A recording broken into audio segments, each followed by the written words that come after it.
Good morning, good afternoon, good evening, you beauty makers and beautiful souls.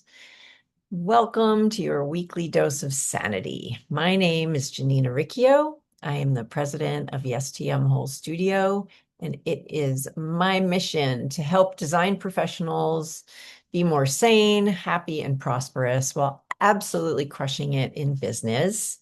And that's what we're here to do.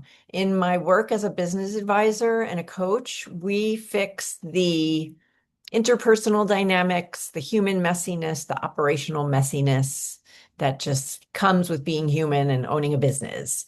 My focus on the inside job is about stopping self-sabotage and developing the mindset and the mental fitness to deal with all that life and this crazy business has to throw at us. And so what you all do is part technical, part aesthetic, and part magic. And my work is the same. So in these sessions, we're going to be exploring tools and ideas from all three of those buckets. I'm a lifelong learner. I'm a devotee of personal growth. I'm a student of neuroscience and also have a master's certification in energy medicine and intuition medicine and an MBA, blah, blah, blah, a degree in interior design, and 3 decades of work experience. So I have a lot of different experiences and wisdom and tools to share with you all. And I call this dose of sanity because so many of the ways we respond to work and life aren't sane. They're reactive, they're rushed, they're fueled by pressure and fear. And what Oxford defines sanity as reasonable, sensible thinking. Okay, and that's what we're practicing here. Nothing fancy, just how can we do the reasonable, sensible thing? Coming back to ourselves. So take a breath. All is well. You've got this. Each week, we're going to start with some PQ reps or some kind of a grounding centering exercise. And then I'm going to share a simple tool that you can incorporate hopefully all week and beyond even. So if that sounds good, let's all close our eyes if you're willing. No one can see your screen, so you can turn your video off if you want, but gaze down if you don't want to close your eyes and just start to come into your body and into the room. Notice your body in the chair. Notice the weight of it. Maybe you can even sense the pull of gravity. I mean, that is gravity, right? Notice your feet on the floor and everywhere your feet are contacting the floor. Um, Sit with a straight but relaxed spine. You don't want to be too rigid. And just start with your breath. Always start with the breath. It's something we can always do no matter where we are. We're hopefully breathing. So just start to notice the rise and fall of your stomach or your chest when you breathe, or maybe your shoulders rise and fall. You can take a couple of deeper breaths, exaggerated breaths to really notice the way your body responds, and experiment with bringing the air into different spots in your body. If there's anywhere that feels tense or that needs a little extra love, take a nice deep inhale through your nose and just direct your breath to that spot. Your energy will follow your intention. So, if you intend your breath to go to your low back, it's going to go there.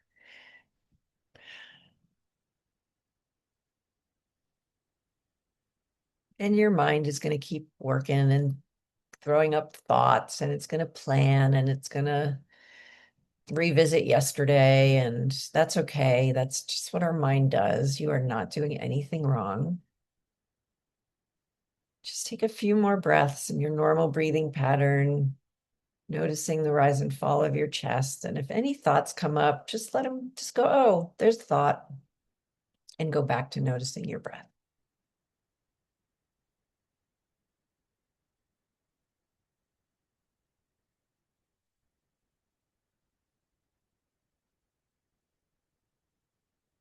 Excellent work.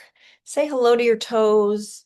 You can wiggle them around in your shoes or socks if you need to, or just on the floor and see how many of them you can locate. Try to say hello to each one individually. Just really put all your attention on your toes for a few moments. I'm doing it with you. Good job. Now we're gonna, if your eyes are closed and you want to open them, you can. We're gonna take two fingers and rub them gently together, but with such focus that you can actually feel the ridges on both fingers. You can close your eyes again. You can switch fingers if you need to. But really see if you can notice those ridges.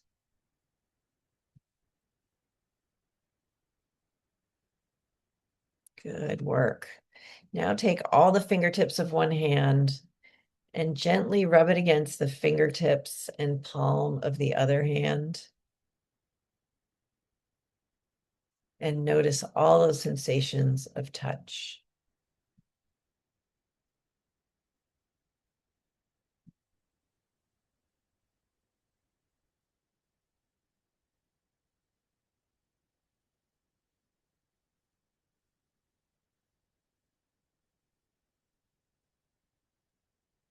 Good job. All right. Now today, let's do an extra special ending. I just want you to imagine a beautiful, shimmering golden bubble all around you, about a foot over your head, a foot below you, a foot to the right and the left, and a foot in front and back. Just this beautiful, shimmering gold bubble. And even though it's transparent, you just know that it is incredibly strong and impermeable. And this bubble is going to keep you safe throughout the day. And for good measure, let's ground that bubble to the center of the earth. We've done some grounding before. If you haven't done it before, just go with whatever, go with me and go with whatever pops into your mind. But imagine that entirety of that bubble, the circle that it's forming around you when it connects to the earth, that is going all the way down to the center of the earth. And all that ground beneath your feet is filling with that beautiful pearlescent gold light and energy. And so you are bounded and grounded to the earth, and you are claiming that space beneath you. And that's going to help you feel solid, protected, grounded. And when you're ready, you can open your eyes. All right. So what are we going to talk about today? You've heard me mention your saboteurs quite a bit and the negative patterns of your survival brain that sabotage your performance, your relationships, and your well-being. These patterns are driven by fear and were created as survival strategies based on your greatest strengths, actually, when you were young. Today, we're going to discuss the master saboteur, otherwise known as the judge, and the 3 steps to shift out of this very harmful mindset of the judge. Okay, first a bit about the judge, because you might not have heard about it yet. We all have it. 100% of humans deal with the judge. No one is exempt. So there's nothing wrong with you.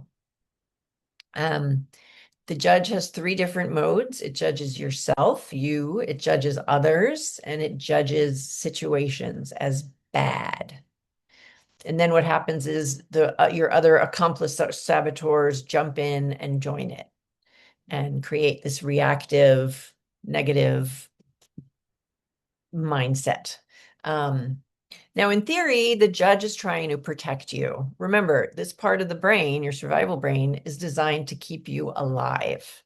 However, most of the time, you, others, and circumstances are not a matter of life or death. Like all the saboteurs, the judge alerts us that something needs attention. And sometimes you may actually need to run for your life, but most of the time you don't. and the judge is lying to us, okay? The judge is the voice of the imposter. Why would they hire you? Why would they hire me? Right? And the voice that beats you up. You're stupid. You'll never find love. Insert your tape. You're fat. You're ugly. That the judge is nasty. So it's harsh, right? There is this constant tape of this garbage running through our head. And the judge is so persistent and strong that often we think it's our own voice and our own mind. And I just want you to know it is not. It is very much not. It's just this little part of your brain that's trying to protect you.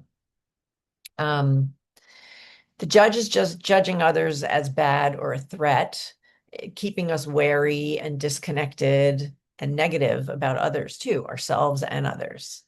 The judge is also that I'll be happy when voice, meaning you can never be happy with the things, with whatever the situation or things are as they are right now. It keeps us discontent and looking for something different or better. So also like all the saboteurs, the judge is associated with a negative emotion, fear, doubt, shame, anxiety, anger. If we stay in these emotions longer than a few moments, it creates a mood that is associated with the judge, and it can be a little different for all of us. And we all get into moods, by the way, even if you're not aware of it and you don't think you do, maybe just ask your coworker or spouse or someone who knows you well. For me, the emotion of the judge is anger, and the mood is like snappy, low energy and snappy. So take a moment. I'm going to be quiet for a minute. Think about for you when you're in judgment, either of yourself or others or a circumstance, what is the emotion that can alert you to that? And what is the mood that that emotion creates?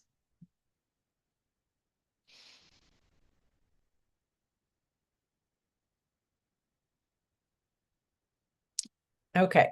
You can pause the video longer if you need to think a little bit longer, because the first step in managing the judge is to catch it. And usually the easiest way to do that is by noticing that feeling like, oh, I'm angry. Or, your feeling might be, oh, I'm frustrated. Oh, I'm really sad. Um, oh, I'm really anxious.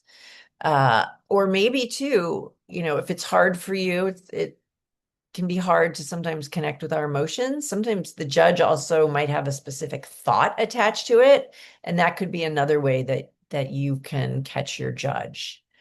Um, and just say, "Oh, that's my judge. That's my judge mood. That's why I'm cranky." So the first step is catching it. The second step, I know this is going to sound kind of hokey, but it's celebrating. You can shift your mood immediately by celebrating for 10 seconds. You could start small and just be like, hey, I caught my judge. Yay, me. Because that's hard to do. I've been walking around for 59 years and didn't know that was happening. Or you could just smile, right? Or you could really go big, which I encourage you to do. You could do a little dance. I caught my judge. You could hum a tune. You could celebrate like your favorite sports team just won the championship. Don't hold back, would be my suggestion. Like, really get into it for 10 seconds of unbridled joy. Let's do it for 10 seconds. Woo! Yeah, yeah, yeah. I caught my judge, pat myself on the back. Yay, my team just won. Okay, maybe that wasn't 10 seconds, but if you were brave enough to go along with me, or maybe you were just laughing at me, notice how you feel right now. It's really hard to feel angry, cranky, anxious when you're celebrating or after you've celebrated. And this shows your judge that you can take charge. That's step three. Like, hey, judge, you're not going to run the show. You're probably not leaving, but you can get in the back seat and I'm driving the bus. Okay, so catch it, celebrate, and then show your judge that you can take charge. Like, we're going to do this differently. So one important note, the judge is going to resist. And that's why celebrating bigly is really important. And yeah, let's just say the judge is a potent character and probably really entrenched for most of us, even if we don't know it, and it's going to resist. So that's number one. The other thing is, don't let your judge judge you for being in judge mode.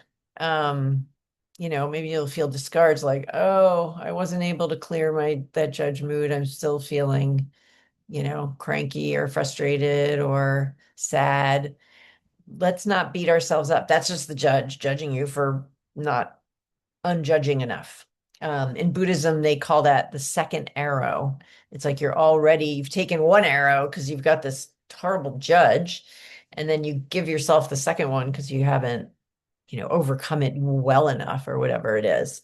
And that's just this self-fulfilling loop. So be kind to yourself while you're experiencing your judge judging you. Always be kind to yourself anyway. But this is particularly an important time to do it because that kindness and empathy also diffuses the judge, because that is one of the key powers of your inner sage. That sage being the one that is curious, creative, loving, awe-inspired, wise, and playful. That's part of the celebrating. You're activating the sage when you're playing and celebrating.